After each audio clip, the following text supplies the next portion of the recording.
Vous regardez Évasion Guinée, bonsoir, le journal. Mais avant, les principaux titres. Rencontre ce mercredi du président de la République avec le chef de l'opposition à Sékou Touré, le professeur et l'adjoint Cellou Dalein Diallo se sont entretenus sur la situation sociopolitique en Guinée. Pose de la première pierre de la clôture de la future école nationale de l'administration ce mercredi à Kéréndé dans Dobreka, les travaux exécutés par l'entreprise Capital SAL et s'étaleront sur 8 mois. Et puis la star du cinéma ghanéen est à Conakry depuis ce mercredi. John Dumelo est en Guinée dans le cadre du concept Venez faire votre cinéma de l'agence Guinean Screens en partenariat avec Poupette Touré. Bienvenue dans ce journal. La rencontre entre le président de la République et le chef de file de l'opposition a eu lieu ce mercredi à Sékou Touré. Pendant 1 heure de temps, le professeur Alpha Condé et l'adjoint Cellou Dalein Diallo ont passé en revue la situation sociopolitique du pays. C'est à 11 heures que le chef de file de l'opposition a fait son entrée à Sékou Touré en compagnie du vice-président de l'UFDJ, Dr Foudé Oussou Fofana, et de certains députés. Démarche épiscopale du président de l'UFDJ au palais présidentiel. Cellou Dalein Diallo est venu répondre à l'invitation du président de la République. Le face-à-face Alpha Condé Cellou Dalein Diallo a duré 1 heure. 1 heure hors caméra, pendant laquelle les deux hommes ont fait le point de la situation sociopolitique, notamment le calendrier électoral de la CENI, qui prévoit la présidentielle avant les locales. Au terme de leur entretien, Cellou Dalein Diallo est revenu sur ce qu'ils se sont dit. Nous sommes entretenus sur le calendrier électoral. Disons que le président de la République a souhaité avoir ma lecture des événements et surtout des propositions que j'étais susceptible de faire par rapport à ce calendrier électoral. C'est ce que j'ai fait. Je lui ai expliqué la position de l'opposition et surtout les arguments qui soutiennent ces positions-là. Il a dit qu'il a pris bonne note et qu'il fera savoir ultérieurement quelle est sa position, parce que lui, son rôle, dit-il, c'est d'écouter et la mouvance et l'opposition et après essayer en fonction de ces positions-là de proposer une solution. Ce n'est pas le seul sujet débattu selon le chef de file de l'opposition. On a parlé de la situation au Mali, de la situation, enfin, des problèmes qui existent entre les musulmans qui sont divisés en Wahhabia, en Tidjania, les conflits qui existent un peu partout, notamment au Fouta ou à l'Abbé. Les préoccupations qu'il a exprimées par rapport à ça. Il a souhaité que je m'implique pour trouver des solutions à ce problème qui est devenu très préoccupant. Le porte-parole de la présidence de la République, lui, est revenu sur l'objectif de cette rencontre tant attendue par le peuple de Guinée. Le but de cette série de consultations et de concertations est de permettre à Monsieur le Président de la République, à l'écoute des différentes opinions, d'aider au cheminement vers une solution de compréhension mutuelle entre les acteurs politiques autour du chronogramme des élections proposées par la CENI. Monsieur le Président de la République renouvelle sa volonté de continuer à maintenir contact avec les uns et les autres et de favoriser la prise d'initiatives permettant aux partis politiques, au gouvernement de se retrouver autour d'une table de négociation et ensemble de trouver des solutions pour l'organisation d'élections transparentes et inclusives dans notre pays. Ce tête-à-tête a-t-il fait bouger les lignes vers une sortie de crise? Seule l'opposition peut répondre à cette interrogation. Le ministre de la fonction publique a procédé ce mercredi à la pose de la première pierre de la clôture de la future école nationale de l'administration à Kéréndé dans Dobreka, exécutée par l'entreprise Capital SAL. Les travaux de construction de cette école s'étaleront sur 8 mois. Aïssata Kaba. La Guinée ambitionne d'avoir des cadres bien formés et très performants, d'où le projet de construction d'une école nationale d'administration ENA. Pour sécuriser le site devant abriter cet édifice national, ce mercredi, le ministre de la fonction publique et une forte délégation gouvernementale a procédé à la pose de la première pierre de sa clôture. C'est un plaisir renouvelé d'être encore une fois à vos côtés pour la pose de la première pierre d'un mur de sécurité de 2 mètres de hauteur autour d'un terrain de 60 000 mètres carrés de superficie sur lequel sera bâtie l'École nationale d'administration. Ce n'est pas parce que les choses sont difficiles que nous n'osons pas. C'est justement parce que nous n'osons pas que les choses continuent d'être difficiles. C'est par ces propos que le ministre de la fonction publique s'est exprimé à l'entame de son discours. Avec plusieurs défis à relever, Sékou Kourmon se voit confiant quant à l'atteinte de ses objectifs. Il revient sur les actions et perspectives de ce projet. La conduite des études nécessaires à la mise en place de la future ENA de Guinée. Cette étude a été déjà bouclée et réalisée avec l'appui technique de l'École nationale d'administration publique de Québec, Canada. Nous nous apprêtons à signer le 2 juin à Paris un projet de convention de partenariat entre la Guinée, l'ENA de France et l'ENAP de Québec dans la perspective d'accompagner techniquement la jeune ENA de Guinée. Situé à 50 km de Conakry, ce site avait déjà été occupé par des particuliers qui espéraient être indemnisés. Nous attendons l'acte concret de l'État dans le cadre de notre recasement et de notre indemnisation. Parce que nous avons occupé les lieux de façon légale. Je dois rassurer les uns et les autres que le gouvernement ne ménagera aucun effort pour recaser et dédommager toutes les personnes victimes de déguerpissement. Cependant, des sanctions disciplinaires seront infligées à tous les fonctionnaires ayant participé au bradage du domaine public. Président de la cérémonie, Améro Conté, représentant le Premier ministre, s'est apaisanti sur l'importance de cette école qui doit permettre la reconstruction de la Guinée à travers la bonne gestion de son administration. Et puis le directeur des opérations à la Banque mondiale pour l'Afrique de l'Ouest a rencontré ce mercredi certains ministres du gouvernement, dont celui de l'économie et des finances, en toile de fond, échangé sur le niveau d'exécution des projets financés par la Banque mondiale. Explication, Maurice Sidibé. Le directeur des opérations à la Banque mondiale pour l'Afrique de l'Est prend contact avec certains membres du gouvernement.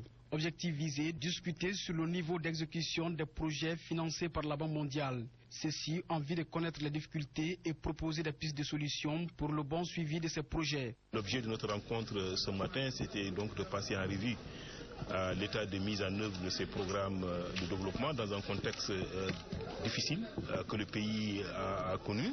Depuis le début du financement de ces projets, le taux d'exécution est estimé actuellement à 21%. Ce qui constitue aux yeux du directeur des opérations à la Banque mondiale pour l'Afrique de l'Est une exécution relativement faible. Globalement, on a un taux d'exécution de 21% de projets financés par la Banque mondiale. C'est relativement complexe, on sait que la Guinée va atteindre quand même l'indicateur que nous avons fixé au niveau de la Banque mondiale au terme de l'année. Les conséquences de l'épidémie et le manque de ressources humaines compétentes constituent les facteurs qui ont traîné la bonne exécution des projets. À part Ebola, l'exécution de ces projets a été ralentie par la faiblesse des ressources humaines. La faiblesse des ressources humaines, parce que si un dossier doit être traité dans un service au bout de 2 heures et que vous mettez 6 heures, 7 heures, vous augmentez les œuvre du projet. Ces problèmes aussitôt identifiés, des pistes de solutions ont été proposées. Les solutions, bien entendu, d'abord, c'est qu'il y ait davantage de renforcement de capacité. Qu'il y ait donc de la formation des acteurs, que les procédures soient assouplies, qu'il y ait un mécanisme de suivi et évaluation. Il faut signaler que les domaines concernés par ces différents projets financés par la Banque mondiale sont entre autres l'éducation, la santé, l'emploi des jeunes, l'énergie et l'agriculture. Autre facette de l'actualité nationale, les associations de défense des droits de l'homme comme l'OGDH, l'AVCB, l'AVIPA et la FIDA ont organisé ce mercredi une conférence de presse conjointe à la maison des journalistes à Koléa. C'était pour présenter le rapport intitulé Guinée, le temps de la candidature de Moussa Dadis Camara ne doit pas être un frein à la justice ni à la tenue des élections présidentielles apaisées. Mais la conférence a tourné au vinaigre. Les membres de ces organisations ont commencé à s'accuser de détournement. Marie-Sheila Fofana. Venus devant la presse pour parler du rapport intitulé « Guinée, le temps de la justice », les associations de défense des droits de l'homme se sont livrées à une scène de ménage qui ne dit pas son nom. La conférence s'est transformée en une pagaille totale.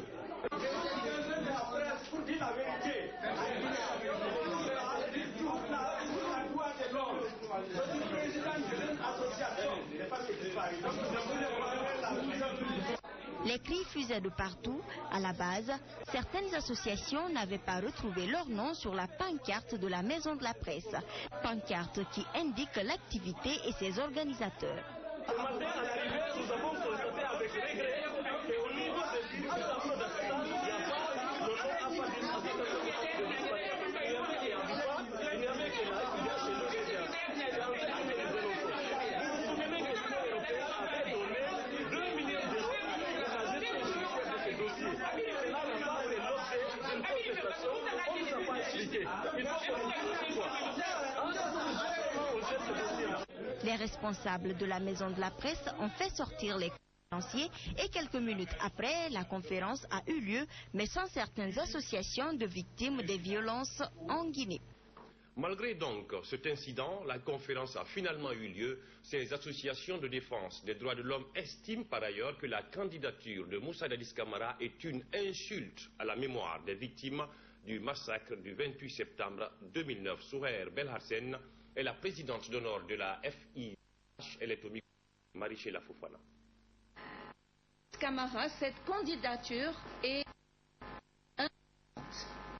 Elle est inquiétante dans la mesure où les victimes sont là, elles sont encore là, elles demandent justice.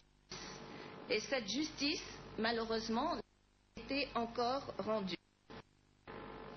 La candidature de Dadis Camara est une véritable insulte aux victimes du stade du 28 septembre et les massacres qui ont eu lieu alors qu'il était commandant en chef responsable du commandement supérieur. C'est donc de la justice guinéenne qu'il devrait se présenter et non pas devant la présidence à la présidence de la République. Dans notre rapport, nous sommes attachés à présenter à la fois aux autorités, à l'opposition, à toute la classe politique, à la presse, à l'opinion publique en général. Nous mettons dans ce rapport, nous mettons l'accent sur la nécessité que justice soit faite et que cesse enfin l'impunité. Et puis l'association guinéenne technologistes biomédicaux entendez Agiteb a procédé ce mercredi au lancement du projet philo-socio-productif dans le quartier Ouarea, dans la commune de Ratouma. Objectif, réduire la pauvreté tout en générant des emplois temporaires. Ouleimatou Kouroudialou. C'est dans le cadre du projet filet socio-productif considéré comme projet pilote et conçu pour la lutte contre la pauvreté à travers la réalisation de micro-projets par des agences d'exécution en collaboration avec les communautés concernées que l'ONG Agiteb s'est rendue dans le quartier Ouarea. Sur les lieux, le représentant du projet souligne les activités à mener dans le quartier. C'est les activités HMO, c'est-à-dire c'est les activités de haute intensité de main-d'œuvre. C'est-à-dire de curer les caniveaux surtout et de nettoyer les ordures ménagères dans les différents quartiers. Le président de l'association guinéenne technologistes biomédicaux, après avoir remercié le gouvernement guinéen et le projet filet socio-productif à travers l'appui aux ONG, parle de la vision de l'Agiteb. Agiteb, depuis sa création, s'est fondée d'une vision d'être une ONG nationale voire internationale qui va appuyer et accompagner le gouvernement dans tous ses projets de développement. Le chef de quartier de Ouarea se dit satisfait du choix porté sur son quartier. Ça fait longtemps que les femmes courent derrière moi. Pour eux, ils sont pressés même plus que la société. Donc maintenant, si notre tour arrive, donc maintenant, je suis très très content, vraiment. Il faut rappeler que l'Agiteb est présente dans 8 quartiers de la commune de Ratouma pour cette deuxième tranche de son projet. Et puis ce conflit domanial dans la commune de Dixine, mardi vers 3 h du matin, une famille a été attaquée par des particuliers qui se réclament propriétaires des lieux. Les assaillants ont cassé des boutiques et emporté leur contenu. 18 personnes ont été arrêtées parmi les présumés auteurs de cet acte. Elles se trouvent actuellement à la brigade de recherche de Matam pour des fins d'enquête. Explication Benoumar Silla. Le conflit remonte depuis 2006 entre les héritiers de Bangali Moria Kamara au quartier Dixine Oasis. Le camp adverse qui réclame la paternité du domaine après avoir mené plusieurs offensives avec des dégâts matériels pour récupérer les lieux. Mardi à 3 h du matin, il a attaqué encore les habitations avec un groupe d'individus armés de marteaux, coupe-coupe et autres. Les boutiques ont été vandalisées, des marchandises emportées et des habitations mises à sac. Ça fait la troisième fois que ces individus-là viennent sur le terrain. Depuis 2006, ils ont tenté de déguerpir mon grand-père qui est le propriétaire depuis 1922. Mais ce groupe, ils ont commencé par une lettre de déguerpissement. Le nom de 12 personnes. C'est le trafic d'influence. Paraît-il, ils ont retiré de l'argent dans la commerçant pour venir nous effrayer. Enfin, quand nous sommes sur le lieu, je n'en disconviens pas. S'ils ont les dossiers, nous allons aller à la... Nous sommes bloqués au niveau de la cour d'appel. Pourquoi? Parce que nous avons gagné le procès. Nous avons gagné la forme, maintenant le fond nous appartient. Ils ont payé de l'argent là-bas pour bloquer nos dossiers. Ils sont venus avec l'arme, il y a 2 brigadiers chefs parmi eux, les paires de ciseaux. Ils sont venus avec 2 magbanas. Le premier magbana est rempli avec les climatiseurs, les ventilos, les fers à repasser, plus l'argent du boutiquier qui est dans son sac. Ils ont pris le premier magbana et étaient partis. Maintenant, en venant, j'ai vu ce magbana et j'ai signalé le magbana là aux policiers du stade. Ces policiers ont suivi ce magbana, ils ont arrêté ce magbana plus le chauffeur. Dans des boutiques, des dizaines de millions de francs guinéens, des appareils de froid et d'électroménage ont été pillés, d'autres emportés par les présumés assaillants. Les occupants restent désemparés. On m'a appelé la nuit, on m'a dit que Ousmane, ils ont cassé ton boutique, je suis venu ici le matin, j'ai trouvé qu'ils ont cassé tout ici. Ils ont volé tout ces marchandises que j'ai laissé dans mon boutique là. L'argent franc guinéen, j'ai perdu 8 600 000.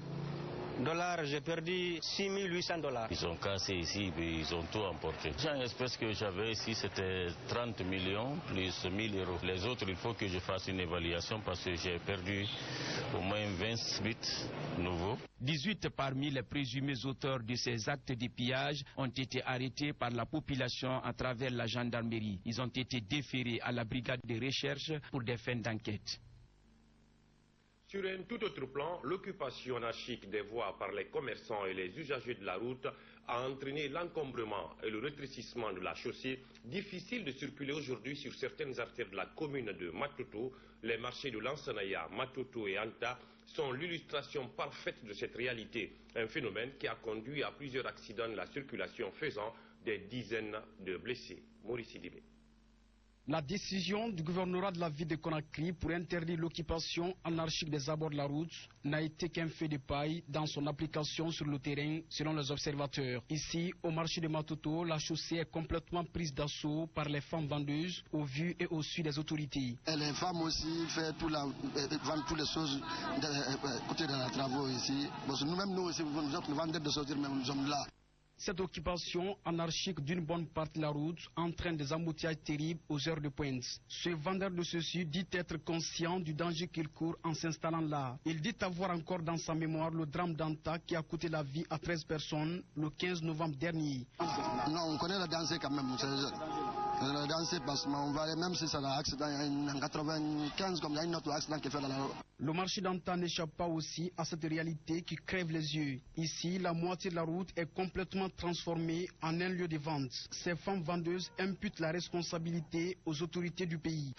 C'est ici on se débrouille pour gagner de quoi manger. Il n'y a pas de place à l'intérieur du marché. Toutes les places sont occupées, on souffre et il n'y a pas d'argent. Ces vendeuses qui semblent n'avoir aucune solution lancent un cri de cœur au chef de l'État. On n'a pas où aller. C'est pourquoi on est ici. Le président de la République, Alpha Condé, doit nous aider pour avoir des places afin qu'on puisse quitter sur la route. Nous sommes ici parce qu'on ne sait pas quoi faire. Et qu'au lendemain du drame survenu au marché d'Anta, les abords des routes ont été totalement libérés par les vendeuses. Une thèse qui donne raison à ceux qui pensent que les autorités ne prennent jamais des dispositions à temps, sauf si un drame se produit. Le groupe organisé des hommes d'affaires avec l'appui technique et financier du Fonds des Nations Unies pour l'enfance, entendez UNICEF, vole au secours des agents des postes frontaliers du village de Zénié à Massanta.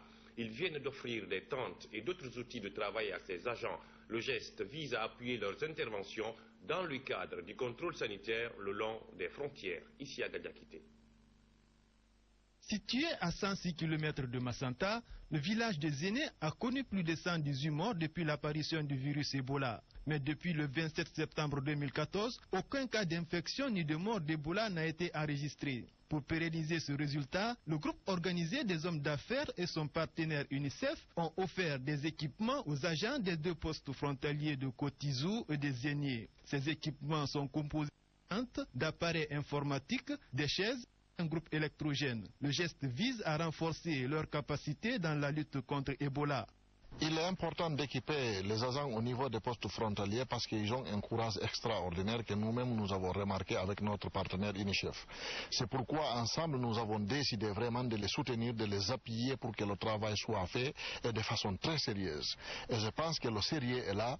Ils ont reçu des équipements de la part de UNICEF et d'IGOA. Cela non seulement a soulagé les agents au niveau des postes frontaliers, mais cela est en train de soulager nettement tous les passagers qui font la navette entre la Guinée et le pays, parce que vraiment le travail est sérieux et c'est vraiment nécessaire. Je pense que cela a contribué nettement à donner une excellente image à la Guinée. Le geste est applaudi par les agents des postes frontaliers guinéo-libériens qui auparavant se sentaient oubliés. On les a accueillis vraiment avec grand plaisir, très très grand plaisir, puisque on se disait qu'on peut mis à l'écart. On nous a oubliés, on nous a lancés ici pour nous oublier. Mais depuis l'arrivée de ces choses-là, on a su effectivement que l'État ne nous a pas oubliés. Totalement, ils sont là. Vraiment, ils viendront au fur et à mesure. Les gens maintenant là sachent que effectivement que notre présence ici là, c'est pas inutile. Avant, on minimisait un peu sur le terrain, mais maintenant, depuis l'arrivée de ça, là, ils ont su effectivement que les gens là, ceux qui sont en train de travailler et faire ici, là, que c'est vraiment sérieux. À Zéné, tout comme à Kotizou, la vigilance est toujours de mise et les agents se disent prêts à continuer le travail déjà entamé. Le GOA et son partenaire UNICEF se montrent déterminés à agir tant que le besoin se fera sentir. Et puis, arrivé ce mercredi de la salle du cinéma ghanéen en Guinée, c'est dans le cadre du concept « Venez faire votre cinéma » de l'agence Guinean Queens, en partenariat avec Poupette Touré. Cet événement, prévu au boulevard Select vendredi, devrait offrir une opportunité aux Guinéens d'échanger avec Dumelo sur le cinéma. Lansana Traoré. Après un premier séjour en Guinée, John Dumelo revient dans le pays pour un nouveau concept. Venez faire votre cinéma. Une initiative de Poupette Touré avec l'agence Guinean Queens. Si, lors de son dernier passage à Conakry, Dumelo n'a pas échangé avec les Guinéens sur le cinéma, cette deuxième arrivée est la bonne pour tout un chacun. Accueilli à l'aéroport international Bessia Conakry ce mercredi, il est revenu sur l'objet de sa présence en Guinée. Definitely motivate Guineans. Also, it's an opportunity for me to come to Guinea and obviously see exactly what. Cet événement va motiver les Guinéens à faire du cinéma haut niveau. Je voulais voir aussi la capitale des acteurs guinéens puisque j'envisage de collaborer avec eux dans le 7e art. Cet événement prévu vendredi au boulevard Select réserve des surprises à en croire les organisateurs. C'est déjà un événement nouveau, ok? Un acteur qui va venir, vous venez habillé en votre star préférée pour les hommes et les femmes venez en glamour. La rentrée est 150 000 francs et les salons, on a les salons VIP de 2 millions et de 1,5 million. Les fans sont venus témoigner leur admiration pour la star ghanéenne. En plus de son envie de faire un film guinéo-ghanéen, John Dumelo compte faire une école de cinéma en Guinée. Et puis, à peine de retour au Bercail, la deuxième Miss Guinée USA 2015 se retrouve face aux médias. Fatoumata Diallo présenté mardi le projet du comité Miss Guinée USA qu'elle compte réaliser en Guinée. C'est un projet qui s'inscrit dans le cadre du soutien aux enfants orphelins et ceux victimes d'Ebola. Bernard Koundouno. Porteuse d'un message de la part de la structure Miss Guinée-États-Unis 2015, la deuxième dauphine est venue annoncer les différentes aides que sa structure compte apporter les jours à venir en faveur des enfants orphelins et victimes d'Ebola en Guinée. Fatoumata Diallo, en collaboration avec le comité d'organisation Miss États-Unis Guinée, a déjà ciblé quelques enfants qui pourraient bénéficier de cette aide. Nous avons pris l'initiative en partenariat avec les orphelinats de prendre charge des enfants orphelins d'Ebola. Nous savons tous que les enfants orphelins d'Ebola sont victimes de discrimination parce que certaines familles n'acceptent pas de les accueillir. Élue au mois de mars dernier comme deuxième dauphine Miss Guinée-États-Unis 2015, Fatoumata Diallo compte achever ses études en médecine et revenir dans son pays d'origine pour mettre en pratique son savoir-faire. C'est à cette occasion qu'elle a remercié et encouragé tous les médecins guinéens pour les efforts consentis dans le cadre de la lutte contre Ebola. Cette visite est très importante pour moi parce que je veux devenir médecin avec l'intention de revenir en Guinée pour pratiquer et aider à l'amélioration du système sanitaire de notre pays. Cela permettra à la Guinée à être moins vulnérable aux épidémies. Je voudrais aussi remercier et encourager tous les médecins qui se battent contre cette maladie. Depuis son arrivée à Conakry, Fatoumata Diallo est suivie par les membres du comité d'organisation Miss États-Unis Guinée et quelques ONG de la place à cause de l'importance de ces projets en faveur de la Guinée. Quand on voit quelqu'un quitter les États-Unis, faire ses frais, elle-même venir faire un acte pour la Guinée, en tant que Guinéen, je dois me réjouir de cela et l'encourager et l'accompagner pour qu'elle puisse exécuter ses actes. Les jours à venir, la Miss et ses compagnons se rendront dans quelques orphelinats de Conakry, puis à Dubreka pour faire des dons aux orphelins.